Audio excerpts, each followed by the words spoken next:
안녕하세요. 책 읽어주는 남자 채널 복수입니다. 오늘 소개해드릴 책은 어린이 인문학이라는 책이고요. 저자는 조승현 씨, 방송인으로도 많이 활동을 하셨던 언어천재 이런 타이틀을 가지고 계시는 조승현 작가의 책입니다. 세종주니어 출판이고요. 오늘은 사실은 시점상 크리스마스를 며칠 앞둔 시점이라 조금 관련 있는 책을 한번 소개를 드려보려고 하다가 선정을 하게 된 책입니다. 사실은 이 책 어린이 인문학이라는 책 자체보다는 여기 나와 있는 에피소드 하나가 제가 굉장히 예전에 인상 깊게 읽었던 그런 에피소드가 있어서 그거랑 관련된 부분을 소개해 드리려고 하는 그런 거고요. 그 전에 잠깐 이 책에 대해서 말씀을 드리면은 이 어린이 인문학이라는 책은 제목은 어린이 인문학이지만 절대로 어린이 수준이 아닌 굉장히 수준 있고 그리고 굉장히 재미있는 인문학 책입니다. 기본적으로 이 조승현 작가님이 한 4개 국어 이상을 하시는 걸로 알고 있고 언어천재라고 예전에 그렇게 활동을 많이 하셨던 분이라 어떤 단어들의 어원을 인문학적으로 설명을 해주는 그런 내용이 중심이 된 겁니다. 이 조승현 작가가 지금 이 책에서 강조하고 있는 내용이 이 책은 사실은 2015년에 발간된 책이니까 한 7년쯤 된 책인데 요즘 유행했던 문해력에 관한 이야기입니다. 언어를 잘 이해하고 어떤 커뮤니케이션을 잘해서 언어와 글을, 텍스트를 이해를 잘 하려면 그 단어가 가지고 있는 어원이나 이런 문화나 역사, 이런 배경들을 잘 이해하고 있어야 그런 이해력이 높아지고 그런 것들이 어떤 학습 능력이나 또 회사나 이런 데서 하는 업무 능력, 이런 것들에 모두 영향을 미친다.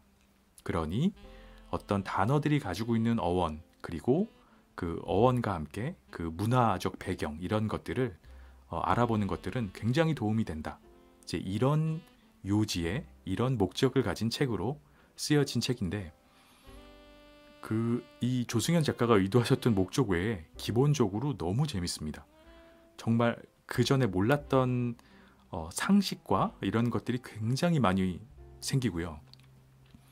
그리고 실제로 내용도 너무 재밌습니다.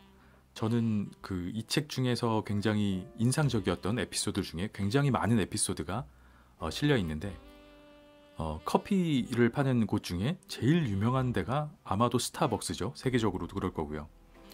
그 스타벅스의 어원 이런 것들도 실려 있어요.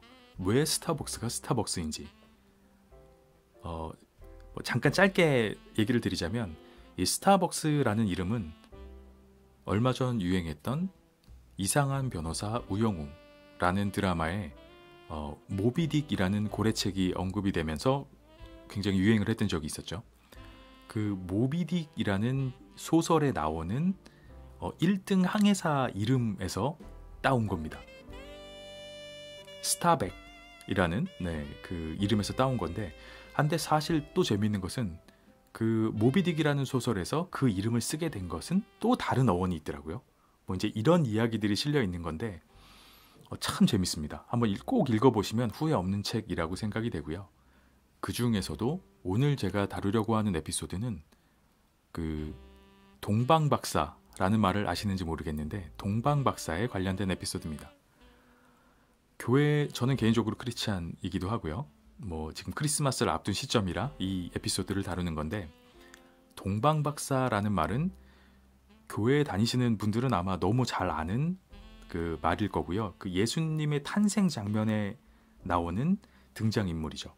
크리스마스 즈음에서 하는 여러 가지 애니메이션이나 이런 것들에도 많이 등장을 하는 동방박사, 이런 사람들이 등장을 하게 되는데 교회를 다니지 않으시더라도 아마 그래서 아실 가능성이 큽니다. 크리스마스 즈음에 여러 가지 캐롤이나 영상이나 어떤 매체로든 한 번쯤은 들어봤을 법한 이름이라고 생각이 되고요.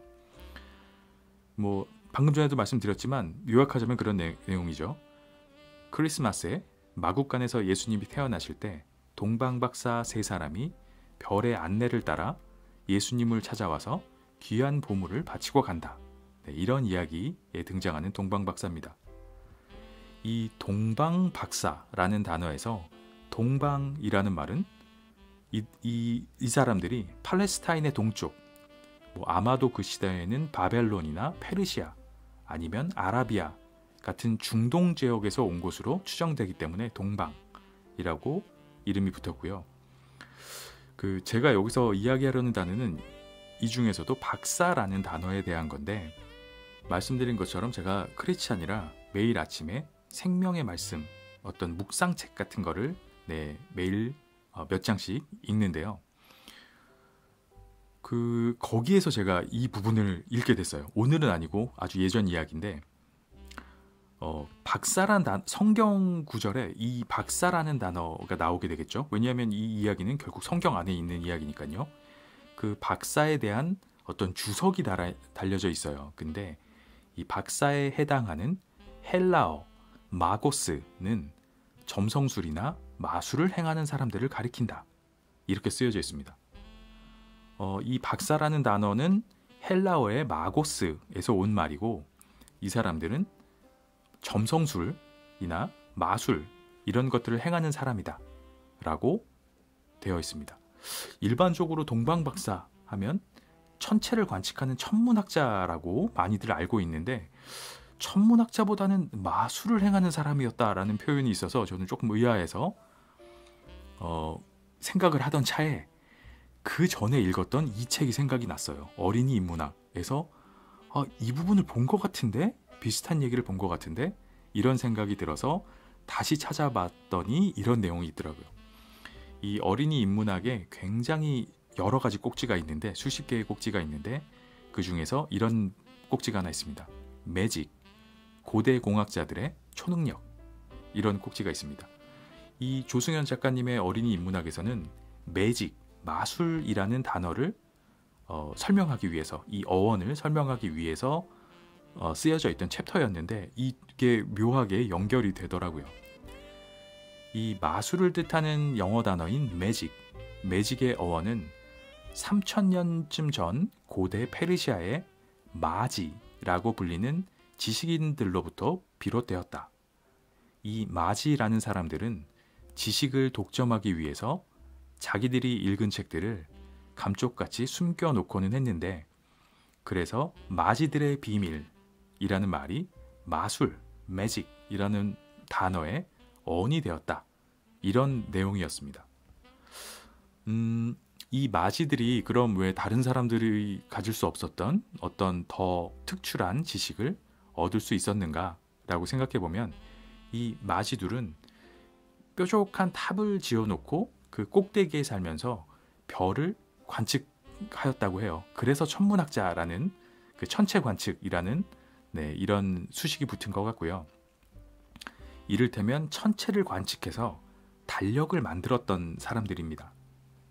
3000년 전이면 농사가 굉장히 중요하던 시절이죠. 완전히 농경 사회고, 또 왕들이 전쟁을 할 시기를 결정하는 데에도 이 마기들의 달력이 굉장히 유용했어요. 어떤 홍수나 가뭄, 이런 천체를 관측한 지식이 전쟁의 승패를 가르기도 하는 아주 강력한 지식이 되었던 그런 시절이었습니다. 이 마지들은 수학이나 과학에도 아주 능통했기 때문에 황제가 큰 공사나 어떤 전쟁을 준비할 때 굉장히 많은 노동력이나 또 장비 이런 게 필요하겠죠. 이런 것들을 척척 계산을 해서 해결을 해줬습니다. 이러한 마지들의 힘은 당시에 보기에는 아마 거의 초능력에 가까운 능력이었을 거고요. 그래서 이런 마지들의 능력을 뜻하는 단어가 초능력을 뜻하는 그리스 단어 마지코스가 되었고, 그 마지코스가 영어로 매직이 되었다. 이런 내용입니다. 다시 한번 정리를 해보자면, 예수님의 탄생을 축하하러 갔던 이 3인의 동방 박사는 바로 이 마지였다는 얘기가 됩니다. 제가 아까 읽었던 묵상집에는 마고스라고 표기가 돼 있어서 그것도 찾아봤어요. 왜 마지라고도 부르고 마고스라고도 부르지? 라고 찾아봤더니, 마고스는 단수형이고 마지는 복수형 단어, 결국에는 같은 말이더라고요. 그래서 동방박사라고 하면 천체를 관측하던 천문학자이면서 수학자기도 했고 공학자기도 했던 그 당대의 지식인들이 아니었나라고 생각이 됩니다.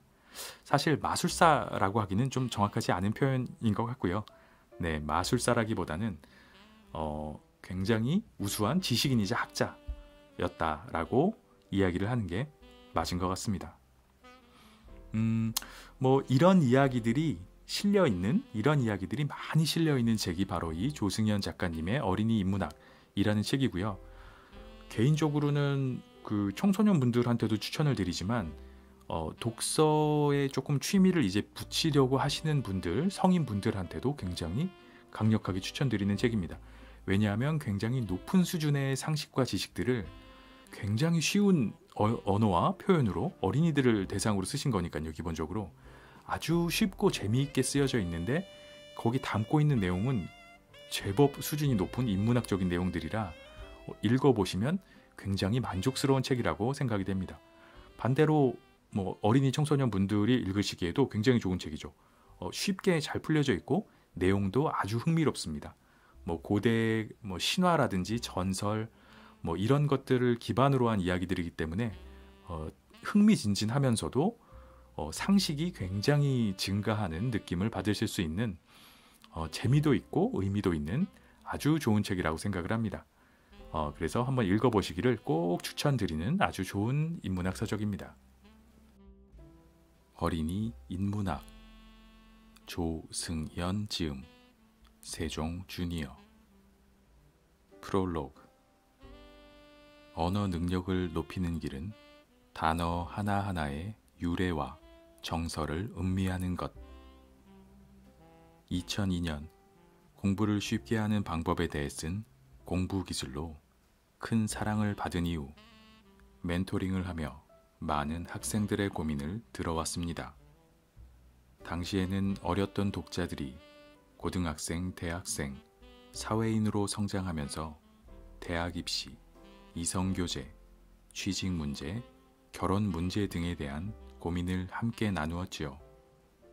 그 과정에서 언어 능력이 학교 성적, 직업 선택, 사회생활, 이성교제 등 모든 면에 깊은 영향을 끼친다는 것을 깨달았습니다. 저 역시 어릴 때부터 부모님에게 받은 언어 능력 훈련 덕분에 언어 천재라는 소리를 들을 수 있었으며 이는 학창시절 학습 능력에 큰 도움이 되었고 사회생활을 잘 헤쳐나갈 수 있는 힘이 되었습니다. 이에 언어의 뿌리를 이해하는 데 도움이 되는 어원에 대한 이야기로 자라나는 학생들의 언어 능력을 향상시키고 인문학적인 사고를 키워주고자 이 책을 쓰게 되었습니다. 언어 능력은 학습을 하는 데 있어 이해력을 한층 높여줍니다. 이해력이 높으면 책을 읽거나 수업을 들을 때 그 내용을 쉽게 알아들을 수 있습니다. 많은 시간을 공부하지 않더라도 학습 효과가 높을 수밖에 없는 것이지요. 반면에 이해력이 부족하면 공부하는 내용의 요점을 파악하기 힘들어 몇 배의 노력을 들여야 하는 어려움이 따르게 되지요. 언어 능력을 향상시키기 위해서는 인류가 살아온 이야기에 관심을 갖는 것이 좋습니다. 우리 조상들의 이야기를 비롯해 다른 나라 사람들의 문화와 역사에 호기심을 가지고 알아가는 사이 자연스럽게 언어의 의미와 유래를 익힐 수 있기 때문입니다. 어릴 때부터 다른 조기 교육 대신 언어 능력 향상에 힘쓴다면 중고등학교 때 학습에 대한 부담을 훨씬 줄일 수 있습니다. 그리고 발표 수업을 중요시하는 대학에서도 깊이 있는 사고와 폭넓은 지식을 바탕으로 자신의 생각을 마음껏 펼쳐나갈 수 있고 직장에 들어가더라도 상사, 동료는 물론 고객이 알아듣기 쉽게 잘 설명하고 보고서를 잘 작성하여 프레젠테이션을 능숙하게 하는 탁월함을 보일 수 있습니다. 그동안 필자는 아시아, 아메리카, 유럽 등 세 대륙에 한국, 미국, 프랑스, 이탈리아 네 나라를 옮겨 다니며 살았습니다. 외국에서는 현지 언어로 소통해야만 사람답게 살 수 있을 것 같아 시작한 외국어 공부에 재미가 붙어 영어, 프랑스어, 이탈리아어, 그리고 영어의 한 축인 독일어까지 깊이 있게 공부하게 되었습니다. 여러 언어를 공부하는 과정에서 언어 능력은 반드시 단어 하나하나를 음미해가는 과정을 거쳐야 깊이 있게 익힐 수 있다는 점을 깨우쳤습니다. 단어마다 인간의 희로애락과 그 언어를 쓰는 민족의 역사와 정서, 감정, 애환이 서려 있다는 것이지요. 그 점을 이해해야 그들의 마음을 움직일 문장으로 조합할 능력이 생긴다는 점도 알게 되었습니다. 원래 어린아이들은 자라는 과정에서 저절로 모국어의 의미를 깊이 있게 배웁니다. 하지만 우리나라 어린이들에게는 이 과정이 유난히 어렵습니다. 우리말은 소리글이어서 아주 기본적인 단어 이외에는 한문 혹은 영어 단어를 빌려다 쓰고 있기 때문입니다. 이 자체가 문제라는 말은 아닙니다. 어릴 때 한문과 영어 단어의 깊은 의미와 유래를 미리 알아두어야만 우리말을 잘 할 수 있게 된다는 것입니다.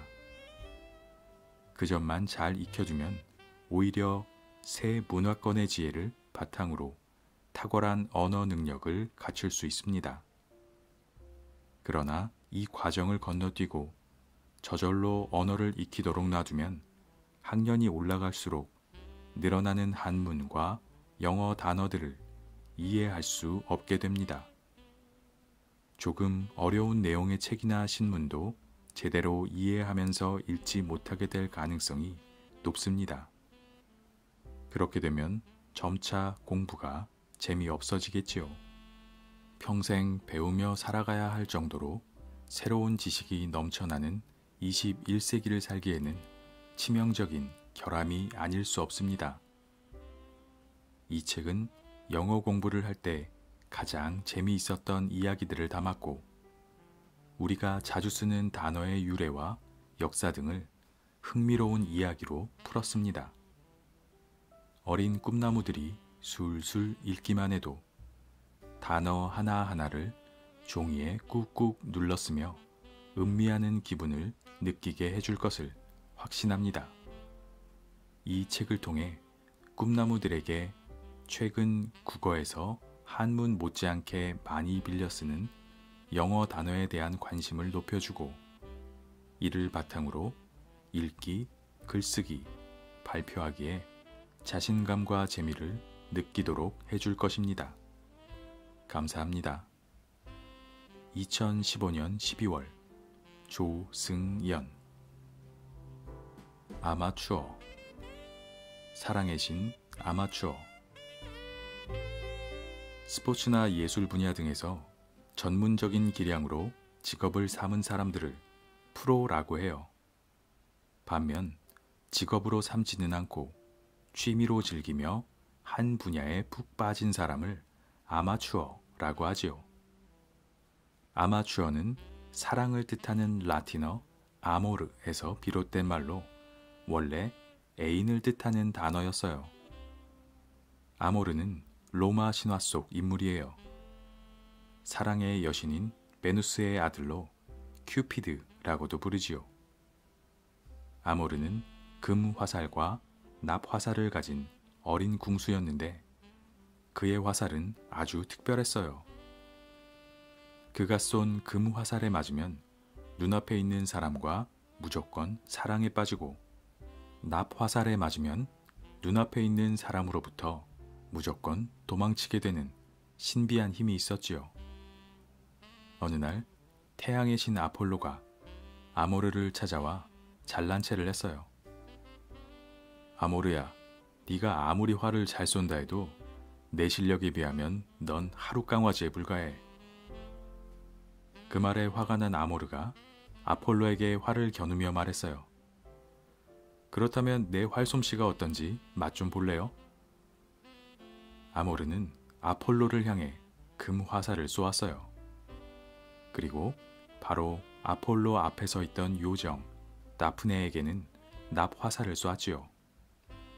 그러자 아폴로는 다프네를 사랑하게 되어 그녀를 미친 듯이 쫓아다니게 되었고, 납 화살에 맞은 다프네는 아폴로로부터 도망쳐 다녔어요. 아폴로에게 계속 도망쳐 다니다 지친 다프네는 강과 대지의 여신의 도움을 청했어요. 여신님, 아폴로가 쫓아오는데 숨이 차고 다리가 아파 더 이상 꼼짝도 못하겠어요. 저 좀 도와주세요. 강과 대지의 여신은 다프네에게 도와주겠노라 약속했어요.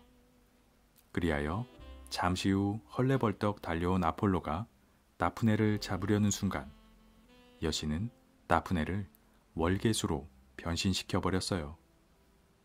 절망한 아폴로는 털썩 주저앉아 탄식했어요. 아, 이를 어쩌면 좋단 말인가. 그때부터 아폴로는 월계수를 평생 동안 아끼고 사랑했대요. 이것이 유래가 되어 그리스에서는 올림픽이나 전쟁에서 승리한 영웅에게 월계관을 머리에 씌워주는 전통이 생겼다고 해요. 원래 애인을 뜻하던 아마추어는 이후 그 뜻이 여러 번 변했어요. 한때는 음악이나 미술 작품을 지극히 사랑하는 사람을 말하기도 하고, 스포츠나 예술 등을 취미로 즐기는 사람들을 이르기도 했죠. 지금은 다른 사람의 말귀를 이해하지 못하거나 미숙한 사람을 뜻하기도 해요.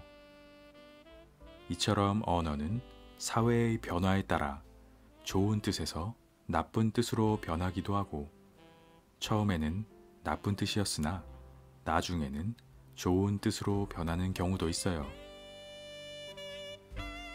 사이코, 큐피드와 사이코의 미친 사랑. 가끔 정신이 이상한 사람들이 큰 사고를 저질러 뉴스에 나오는 걸 볼 수 있는데, 이런 정신 이상자를 영어로 사이코라고 해요. 그런데 사이코라는 말은 어떻게 생겨났을까요? 정신 이상자는 정신 또는 영혼을 뜻하는 라틴어 푸시케와 아프다는 뜻의 페이토스를 합쳐서 정신이 아픈 사람이란 뜻으로 사이코패스라고 했어요. 이를 줄여서 사이코라고 부르지요. 사이코는 지금 정신병자라는 뜻으로 쓰이지만 원래는 정신과 관련된 이라는 단순한 형용사였어요. 로마 신화에서 푸시케는 베누스의 아들인 아모르, 즉 큐피드와 결혼한 여인으로 유명해요. 그럼 푸시케가 신화 속 그림에 나오는 큐피드와 결혼한 이야기를 들어볼까요?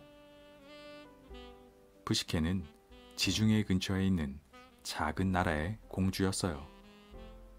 무척 아름다웠던 푸시케는 많은 남자들의 관심을 한 몸에 받고 있었죠.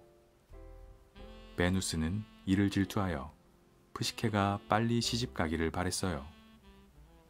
푸시케에게 남편이 생기면 다른 남자들의 관심을 자신이 독차지할 수 있을 거라 생각했기 때문이죠. 하지만 몇 해가 지나도록 푸시케는 결혼할 기미가 없었고, 안달이 난 베누스는 아들 큐피드를 불렀어요. 마침 큐피드는 누구든 한 번 맞으면 사랑에 빠지게 하는 금 화살을 가지고 나타났어요. 베누스가 말했어요. 내 아들 큐피드야, 푸시케가 자고 있을 때 안으로 살짝 들어가 이 금 화살을 쏘도록 해라. 큐피드는 어머니의 말대로 푸시케가 잠든 침실로 몰래 숨어들었어요. 그리고 금 화살을 쏘려다 자고 있는 푸시케를 본 순간 그녀의 아름다움에 반해 그만 금 화살을 놓쳐버렸어요. 그런데 엉뚱하게도 그 금 화살이 큐피드 발에 꽂히고 만 거예요. 그 순간 큐피드는 푸시케를 열렬히 사랑하게 되었죠. 한편 푸시케의 부모는 딸이 결혼할 생각을 하지 않아 큰 걱정이었어요. 그들은 신전을 찾아가 딸이 하루빨리 결혼하게 해달라고 열심히 기도했어요. 그리고 신들로부터 계시를 받게 되었죠. 거 참 안 됐구나. 푸시케는 유피테르도 두려워할 만큼 무시무시한 괴물과 결혼할 운명이란다. 그러니 우리가 정해준 날에 푸시케에게 검은 옷을 입혀 괴물에게 바쳐라. 마침내 신들이 정한 날이 되어 푸시케는 절벽 꼭대기로 끌려갔어요. 푸시케가 괴물에게 바쳐질 찰나 갑자기 거센 바람이 불어 그녀를 하늘 높이 들어올렸어요. 그리고 순식간에 푸시케를 금은 보화가 가득한 궁전으로 데려갔어요. 밤이 되고 불이 꺼진 후 그녀의 남편이 나타났어요. 하지만 너무 어두워서 얼굴도 보지 못한 채 첫날 밤을 보내게 되었어요. 그리고 날이 밝자 그 남편은 어디론가 감쪽같이 사라졌어요. 그날 이후로 푸시케의 남편은 항상 밤에만 나타났다가 해 뜨기 전에 사라지곤 했어요. 며칠 후 푸시케가 사는 궁전에 놀러온 그녀의 언니들은 아름다운 궁전의 모습에 몹시 셈이 났어요. 그래서 푸시케에게 말했죠. 푸시케, 네 남편이 괴물이라는 걸 잊은 거야? 오늘 밤 남편이 나타나 잠들면 꼭 불을 켜서 얼굴을 보고 진짜 괴물이면 칼로 해치운 뒤 도망쳐야 해. 언니들의 꿰매에 빠진 푸시케는 그날 밤 남편이 잠들기를 기다렸다 갑자기 불을 켰어요. 침대에는 괴물이 아닌 너무나 잘생긴 남자가 누워 있었지요. 남편의 아름다운 모습에 반한 푸시케는 자기도 모르게 뒷걸음질 치다가 바닥에 놓인 화살에 발을 찔리고 말았어요. 그 순간 푸시케는 남편을 열렬히 사랑하게 되었지요. 사실 푸시케의 남편은 큐피드였고 푸시케는 큐피드가 아무렇게나 던져놓은 금 화살에 발을 찔린 거예요. 소란스러운 소리에 잠에서 깬 큐피드는 정체를 들킬까봐 얼른 궁전 밖으로 사라져버렸어요. 남편의 정체를 알지 못한 채 홀로 남겨진 푸시케는 사랑의 여신 베누스에게 달려가 남편을 찾아달라고 애원했어요. 오랫동안 푸시케의 아름다움을 질투해온 베누스는 큐피드가 있는 곳을 알려주기는커녕 하녀처럼 부려먹기만 했어요. 심지어 지옥에 다녀오라는 심부름까지 시켰지요. 남편을 꼭 만나고 싶었던 푸시케는 마다하지 않고 지옥까지 다녀오다가 실수를 해서 그만 목숨을 잃고 말았어요. 이 소식을 들은 큐피드는 부랴부랴 죽은 아내를 찾아내 입을 맞추고 그녀의 몸 안으로 생명을 불어넣어 주었어요. 그 덕분에 푸시케는 다시 살아날 수 있었죠.